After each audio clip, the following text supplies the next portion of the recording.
정신 바짝 차리고 삽시다. 나는 어느 날 베드로전서 4장 7절의 말씀, 만물의 마지막이 가까이 왔으니 그러므로 너희는 정신을 차리고 근신하여 기도하라는 말씀 앞에 갑자기 새로운 도전과 충격을 받았습니다. 왜냐하면 요즘 나에게서 긴장이 풀리고 다소 해이된 자신의 영적 상태를 발견했기 때문입니다. 사람이 무슨 일을 새로 시작할 때는 언제나 굳은 각오와 불타는 정열, 그리고 헌신과 사랑을 아낌없이 쏟습니다. 그러나 시간이 지나고 어느 정도 계획한 일들이 이루어지고 일에 익숙해지면 자신도 모르는 사이에 안심하고 긴장을 풀고 맙니다. 감사하고 감격하기보다는 모든 것을 당연히 여기게 마련이고 한 걸음 더 나아가 자기의 성취감에 만족하기 쉽습니다. 하나님을 바라보기보다는 나 자신의 지혜와 경험에 더 의지하게 되고 기도하기보다는 이성과 상식, 그리고 합리성을 추구하게 될 때가 위기입니다. 음식이 부족할 때는 라면 한 개, 밥 한 그릇에 눈물 흘리며 감사하게 생각하지만 먹고 남을 정도가 되고 이 음식 저 음식 골라 먹게 될 때는 감사가 사라지고 오히려 불평과 원망이 생기기 시작합니다. 요즘 우리나라 교회의 모든 형편을 보면 감사와 기쁨, 그리고 감격보다는 원망과 시비, 그리고 분노와 저기가 가득 찬 모습들을 보게 됩니다.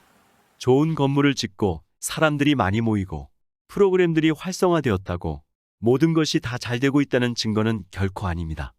그것은 단지 하나의 기회일 뿐입니다. 좋은 직장에 다니고 박사학위를 소유하고 필요한 소유가 충족되었다고 해서 당신이 성공했다고 착각해서도 안 될 것입니다. 그것도 역시 시작에 불과한 것입니다. 문제는 하나님을 위해서 어떻게 우리에게 주어진 것들을 사용하였으며 영광을 그분께 돌렸는가 하는 것이 문제입니다. 스스로 만족하거나 의롭다고 생각하는 사람들은 기도할 필요를 느끼지 않게 됩니다. 그러나 사실은 정반대입니다.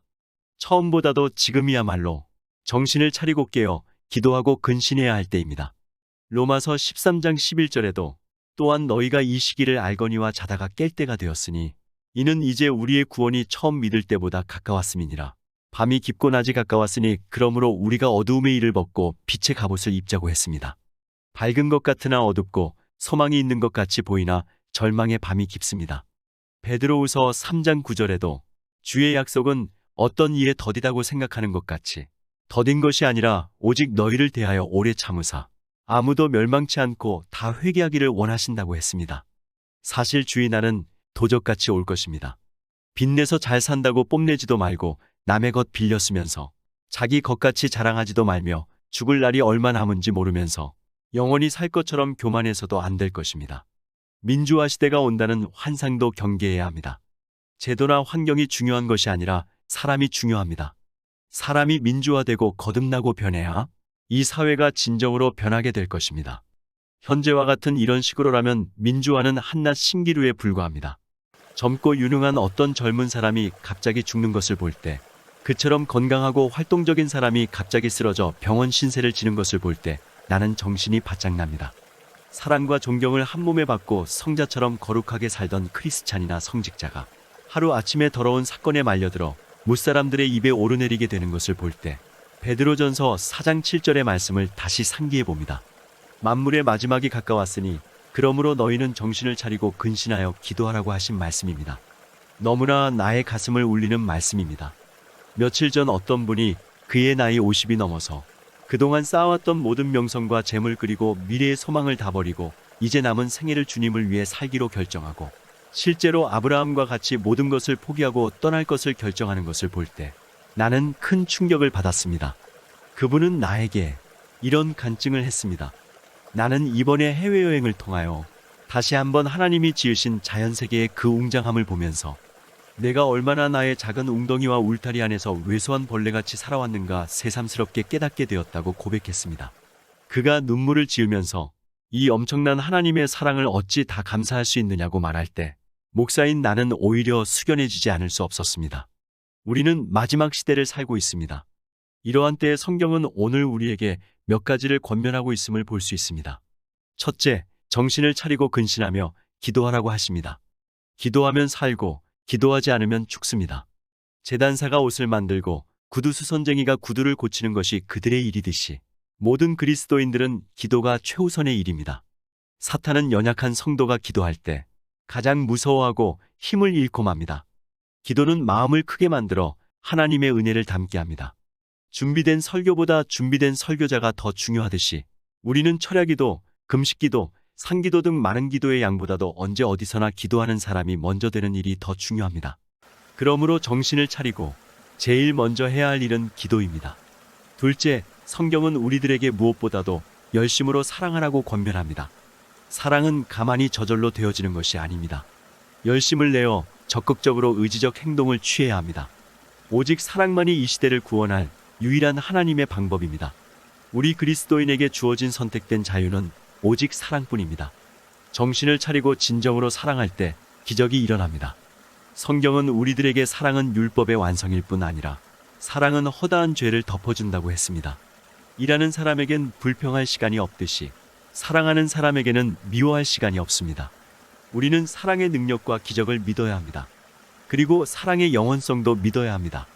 성경은 우리들에게 하나님은 사랑이라고 하셨고 사랑이 있는 곳에 두려움이 없다고 했습니다. 셋째, 이 마지막 때에 서로 대접하기를 원망 없이 하고 선한 청지기의 사명을 감당하라는 말씀입니다. 정신 차리고 보면 대접하고 사랑해야 할 대상이 눈에 띄기 시작합니다. 어쩌면 우리는 눈뜬 봉사처럼 살아왔는지 모릅니다. 봐야 할 것은 보지 못하고 봐서는 안 될 것을 보아왔습니다. 우리 주위에 나의 사랑과 위로와 긍휼이 필요한 사람들이 그처럼 안타깝게 기다리고 있는 줄 몰랐습니다.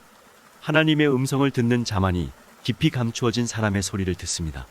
진정 사람의 소리를 듣는 자가 이 사회의 소리도 듣습니다. 선한 청지기란 받은 은사대로 은혜롭게 봉사하는 사람입니다. 우리는 대접받기 위해 태어난 사람들이 아니라 대접하기 위해 태어난 사람들입니다. 선을 행하는 것이 우리의 성품이 체질이 되어야 하고 봉사하고 섬기는 것이 우리의 속성이요 삶이 되어야 합니다. 그래서 성경은 이렇게 권면했습니다. 만일 누가 말하려면 하나님의 말씀을 하는 것 같이 하고 누가 봉사하려면 하나님이 공급하시는 힘으로 하는 것 같이 하라. 베드로전서 4장 11절. 육체적으로나 영적으로 우리는 이미 죽은 사람들입니다. 무엇 때문에 그렇게 안타까워하고 미련을 가지고 갈등을 가지고 살아야 합니까? 우리 모두의 육신은 무덤에 가야 할 사람들입니다. 무덤에 가보면 말이 없습니다. 이제 그리스도와 함께 못 박힌 우리들은 예수 외에는 더 할 말이 없고 예수 외에는 더 할 일도 없는 사람들입니다. 사실 지나간 과거는 우리 손에 붙잡을 수 없으며 아직 오지 않은 미래도 우리 것이라 말할 수 없습니다. 오늘 내게 주신 이 생명과 이 시간, 그리고 이렇게 봉사할 수 있는 기회만이 있을 뿐입니다. 원망하거나 시비하지 말고 삽시다. 상처를 주지도 말고 받지도 맙시다. 손해볼 각오를 하고 삽시다. 지금이야말로 예수 그리스도로 말미암아 하나님께 영광을 돌릴 때요. 정신 차리고 믿음의 분수대로 살아야 할 때입니다. 오늘은 여기서 이만 줄일까 합니다. 평온하시고 행복한 하루를 보내시길 기원합니다. 감사합니다.